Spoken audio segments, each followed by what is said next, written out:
اور تم ہمیشہ یہ بات ذہن کے اندر رکھو کہ اچھائی اور برائی برابر نہیں ہو سکتی. ہمیشہ بری بات کرنے کی کوشش کرو کہ اس کے نتیجے کے اندر جو تمہارا بدترین دشمن ہے وہ بھی تمہارا جانی اور جگری دوست بن جائے گا. اور اللہ یہ نصیب صرف انہی کو عطا کرے, یہ رویہ انہی کو عطا کرتا ہے جو بڑے نصیب والے ہیں. سورہ حامیم سجدہ کی 3 آیات آپ کے سامنے تلاوت کی ہیں. اللہ مجھے اور آپ کو عمل کی توفیق نصیب کرے.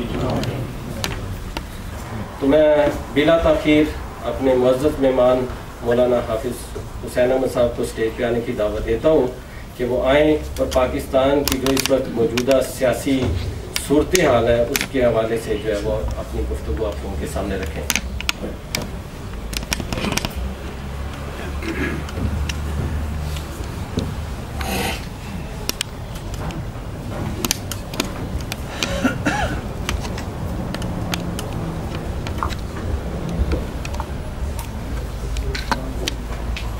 آئیے جی.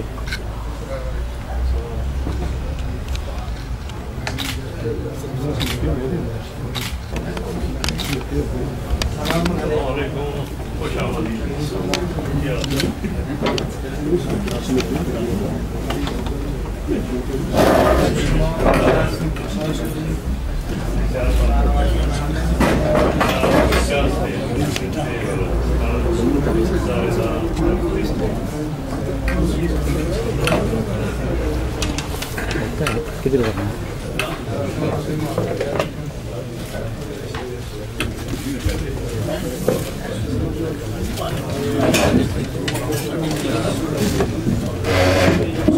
ہم اپنے معزز مہمان ایرانی ایمبیسیڈر صاحب کو بھی اپنے اس پروگرام میں خوش آمدید کہتے ہیں. وہ بطور خاص مولانا سے ملاقات کے لیے تشریف لائے ہیں. تو انشاءاللہ چند دن کے بعد جو ہے بات کریں گے.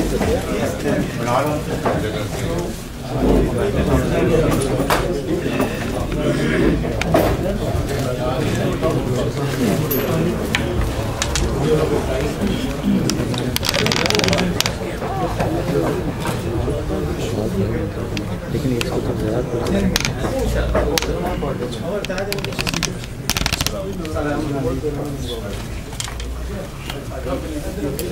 سیٹ پہ یاد ہے.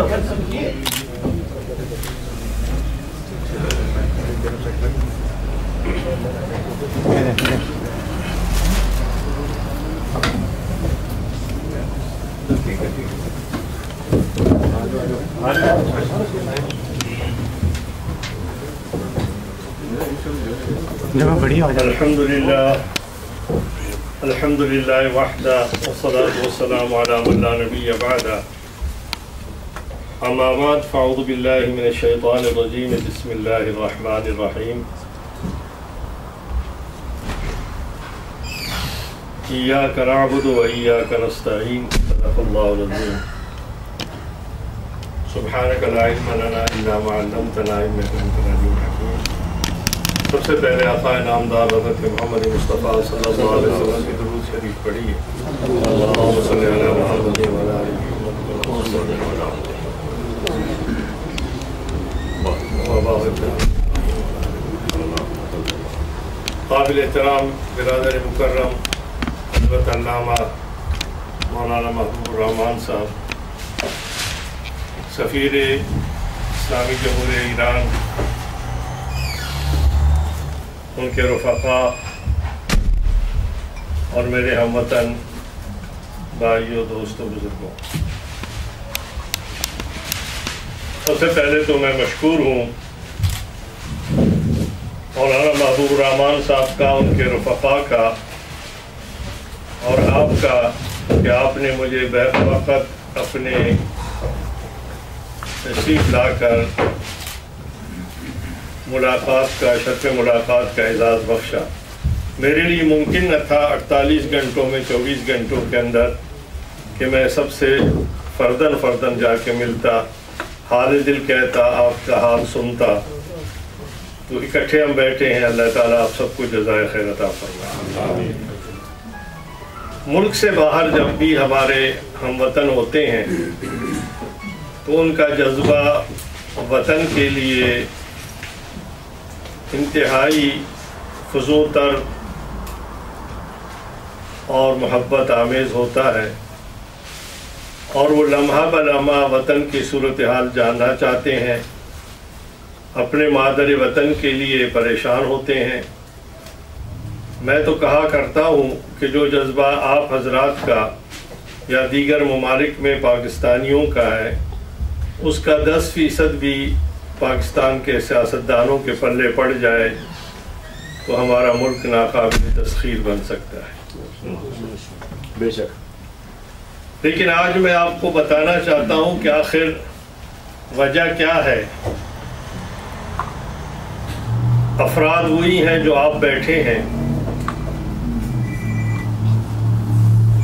جن کے محنت اور جن کے اخلاص اور ٹیلنٹ پہ کسی کو بات کرنے کی ضرورت نہیں ہے۔ میں پورا دنیا گھوما ہوں، اگر کہیں اعلیٰ سرجن ہارٹ کے، برین کے، انجینئر، آئی ٹی کے جو سب سے بڑے ماہرین ہیں، ان کو آپ کنگالیں گے تو آپ کو پاکستان کی کسی گاؤں کے نظر آئیں گے۔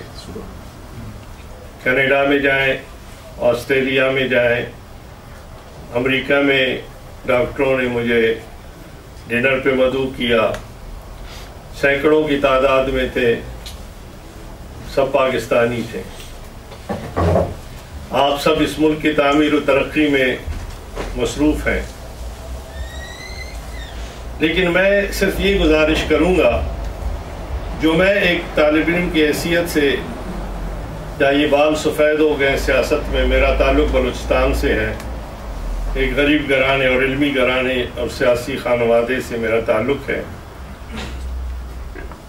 میں یہ سمجھتا ہوں کہ دنیا بھر میں قوانین ہیں اور دنیا بھر میں لوگ اپنے لیے قانون بناتے ہیں، دستور بناتے ہیں، آئین بناتے ہیں، اور ہمارے ملک میں بھی قانون بنتا ہے، دستور بنتا ہے اور آئین بنتا ہے۔ کئی سال تک آزادی کے بعد ہمارا ملک ملک بے آئین رہا، بڑی مشکل سے آئین بنا، پھر آئین کو توڑا گیا۔ میں نے جو تجزیہ کیا ہے وہ یہ ہے کہ تمام ممالک میں آئین بنتے ہیں، دستور بنتے ہیں، ہمارے ملک میں بھی آئین اور قانون اور دستور بنتا ہے۔ فرق تھوڑا سا ہے، فرق یہ ہے کہ دیگر ممالک کے لوگ دستور اور قانون بنا کر اس کے مطابق چلتے ہیں، ہم آئین اور قانون بنا کر اسے اپنے مطابق چلانے کی کوشش کرتے ہیں۔ یہی چھوٹا سا فرق ہے جو آج 65 سال بعد بھی ہمیں بند گلی میں کھڑے کر رکھا ہے۔ آپ اور ہم وہی پاکستانی ہیں جہاں پر ہم وہاں ریڈ لائٹ کراس کرنا اپنے لیے اعزاز سمجھتے ہیں، رانگ سائڈ سے اوورٹیک کرنا، زیادہ تیز چلانا ہم اپنے لیے باعث فخر قرار دیتے ہیں۔ اور یہاں پر آپ کو ورک کے لیے جاتے ہوئے ٹائم لگ رہا ہے، بچے کو اسکول پہنچانا ہے، کیوں لگا ہوا ہے، ساتھ والے لائنیں خالی پڑی ہیں، لیکن مجال ہے کہ آپ کسی کو اوورٹیک کر کے لائن سے۔ کبھی ہم نے اور آپ نے سوچا اس کی کیا ہے؟ پہلے میں ایک بات آپ کو بتاؤں گا کہ آئین جس کو کہا جاتا ہے، دستور جس کو کہا جاتا ہے، وہ ایک آئینہ ہوتا ہے، آئینہ مرر، جس میں کوئی بھی شخص آ کر کھڑا ہوتا ہے تو اس کو اپنا چہرہ نظر آتا ہے۔ پاکستان کے آئین اور دستور میں، دنیا بھر کے آئین اور دستور میں اگر ایک آدمی آ کے کھڑا ہوتا ہے ایز اے سٹیزن کہ اسے اپنے اختیارات کا پتہ ہوتا ہے کہ میں نے کہاں پر رکنا ہے، کہاں میں نے ٹیکس دینا ہے، کہاں پر مجھے آگے بڑھنا ہے، کیوں میں کیسے لگنا ہے۔ اگر پولیس والا ہے اسے اپنے اختیارات کا پتہ ہے، ایس پی ہے اس کے اختیارات کا پتہ ہے۔ میرے ملک کا بھی آئین ہے، وہ ایسا آئین اور آئینہ اور مرر ہے کہ اس میں بھی ہمیں اپنے اختیارات کا پتہ ہوتا ہے۔ ہمارا آرمی چیف جب اس کے سامنے کھڑا ہوتا ہے تو آئین کا آئینہ اسے بتاتا ہے کہ تو ایک سرکاری ملازم ہے اور تو 21 گریڈ کا ہے اور سیکٹری دفاع کے تو انڈر ہے۔ وزیر اعظم کھڑا ہوتا ہے تو اس کو پتہ چلتا ہے کہ تم وزیر اعظم ہو اور ایوان کے تم قائد ہو، تمہارے یہ اختیارات ہیں۔ صدر کھڑا ہوتا ہے تو آئین اسے بتاتا ہے کہ تم صدر ہو، جب اس منصب پر تم آؤ گے تمہاری سیاسی ایکٹیویٹیز ختم ہو جائیں گی۔ اگر ایک وزیر کھڑا ہوتا ہے اس کا بتاتا ہے، اسمبلی کا ممبر آتا ہے آئین کا آئین اس کو بتاتا ہے۔ لیکن میں 65-66 سال کی بات کرتا ہوں، جب آرمی چیف ہمارے آئین کے سامنے آئینے میں کھڑا ہوتا ہے، آئین اسے کیا بتاتا ہے کہ تو ایک سرکاری ملازم ہے، سیاست کرنا تیرا۔ پھر اختیارات جو ہوتے ہیں اس اختیارات کو ہم حاصل کرتے ہیں، آئین ہمیں منع کرتا ہے۔ تو پھر آپ نے دیکھا ہوگا جب مارشل لا لگتا ہے تو کہتے ہیں لا کس کا ہے؟ مارشل کا ہے، وہ لا نہیں جو اسمبلی نے پاس کی ہے۔ پھر اس آئین پہ LFO کا جو ہے وہ ایک پردہ لٹکایا جاتا ہے۔ اور میرے محترم دوستو، یہی کچھ فوج بھی کرتی رہی، یہی کچھ جمہوریت کے نام لیوا بھی کرتے رہے، یہی کچھ وزیر اعظم ہاؤس میں بیٹھنے والا بھی کرتا رہا، یہی کچھ ایوان صدر میں بیٹھنے والا بھی کرتا رہا، یہی سپورٹر بھی کرتے رہے، یہی ووٹر بھی کرتے رہے۔ اور آج 65 سال بعد دنیا ترقی کر چکی ہے اور ہم اس بند گلی میں آ کر کھڑے ہیں اور ہمارا کوئی پرسان حال۔ اس لیے میرے محترم دوستو، بالکل میں ایک بات واضح طور پر بتانا چاہتا ہوں کہ جس کا داؤ جہاں لگا اس نے کوئی کسر نہیں چھوڑی۔ ہمارا ایک دستور جو سن 73 میں بنا ہے، جو پارلیمانی نظام کا دستور کہلاتا ہے، ایک دستور صدارتی نظام کا ہوتا ہے اور ایک دستور پارلیمانی نظام کا ہوتا ہے۔ پارلیمانی نظام میں عوام کی طاقت ہے، عوام کی طاقت کا سرچشمہ جو ہے وہ پارلیمنٹ ہے، اور اس کا مظہر جو ہے، سرچشمہ عوام ہے، اس کا مظہر پارلیمنٹ ہے، منبع پارلیمنٹ ہے، اور اس کا مظہر جو ہے وزیر اعظم ہے۔ اور سب سے بنیادی بات یہ کہ صدر آئینی سربراہ ہے، لیکن ہمارے ملک میں آرمی چیف نے قبضہ کیا تو اس نے صدارت پہ ہاتھ ڈالا، ریفرینڈم کرایا، اور جب آرمی چیف صدر بنا تو وزیر اعظم جنیجو بنا، وزیر اعظم کو کھٹے لائن لگا دیا گیا۔ آئین کہتا ہے وزیر اعظم با اختیار ہوتا ہے، صدر نے کہا کہ نہیں اختیارات، اس اختیارات کی کینچا تانی میں جنیجو کو رخصت ہونا پڑا، صدر نے اپنے منصب کو سنبھالا۔ اس لیے جس کی لاٹھی، اور اس کے بعد جب آپ نے دیکھا، اس سے پہلے اگر آپ دیکھیں گے ایوب خان صدر بنا، وزیر اعظم نہیں تھا۔ پھر جب وزیر اعظم بھٹو صاحب بنے، فضل الہی صدر رونما ہوا، اور فضل الہی صدر خود بھٹو صاحب کا ماتحت تھا، اور جب اس کو بھٹو صاحب نے صدر بنایا تو پہلی بار بھٹو صاحب جب اسلام آباد آنے لگے تو صدر صاحب نے کہا کہ وزیر اعظم صاحب، پرائم منسٹر صاحب آ رہے ہیں، مجھے پروٹوکول، مجھے تو جانا چاہیے اس کے استقبال کے لیے۔ سیکرٹری نے کہا سر آپ تو اس وقت صدر ہیں، آپ کا پروٹوکول زیادہ ہے، وزیر اعظم آپ کا استقبال کر سکتا ہے، آپ وزیر اعظم کا۔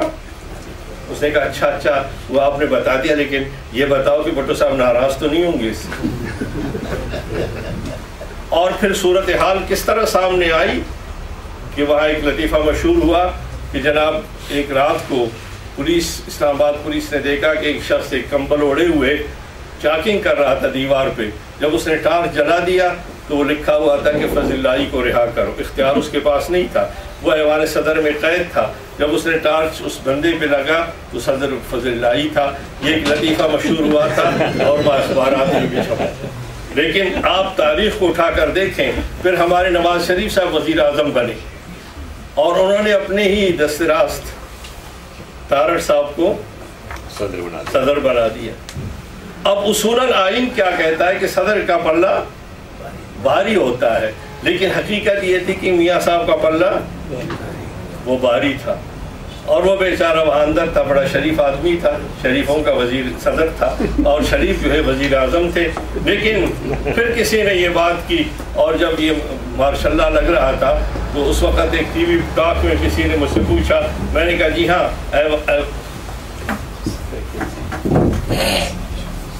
ہمارے مہمان تشریف لے جا رہے ہیں۔ تو اس وقت میں نے وہاں بات کی، میں نے کہا جناب ایوان صدر میں تارڑ صاحب ہیں اور وہ شریف آدمی تھے، ایوان صدر کے اندر ٹہل رہے تھے، تو کسی نے کان لگایا دیوار سے، تو اندر سے گنگنانے کی آواز آ رہی تھی، اور رفیق تارڑ صاحب کہہ رہے تھے کہ میں رفیق ہوں کسی اور کا، مجھے تاڑتا کوئی اور میں رفیق ہوں کسی اور کا اور مجھے تاڑتا کوئی اور ہے، یہ بات میں نے کہہ دی تو انہوں نے لائیو پروگرام تھا وہ تو چل گیا، ریکارڈنگ میں انہوں نے کاٹ دی اس کو۔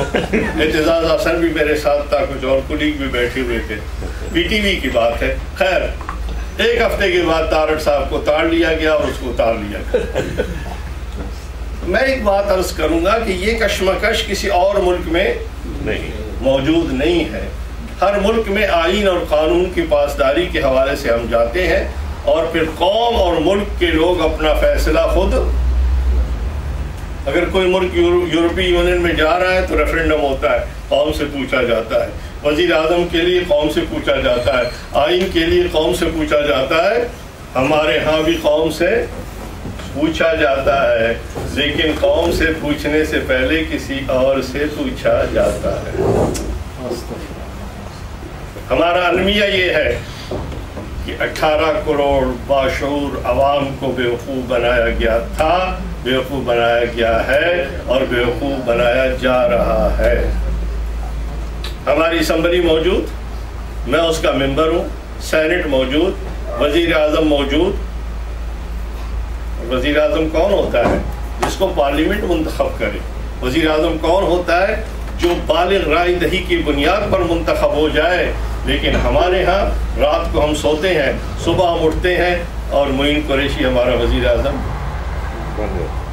میں سینٹ میں تھا، معین قریشی وزیر اعظم بنا، نوٹیفیکیشن ہوا اور لاہور کے صحافیوں نے مجھے بھیجا کہ اس کا جو شناختی کارڈ تھا اس کے آنے کے بعد بنا، اس کا ووٹر لسٹ میں نام جو ہے اس کے آنے کے بعد چھپا، اس کا پاسپورٹ الگ رکھا ہوا تھا بغیر پاسپورٹ کے یہ اندر، اور اس طرح سینٹ میں بیٹھا ہوا تھا۔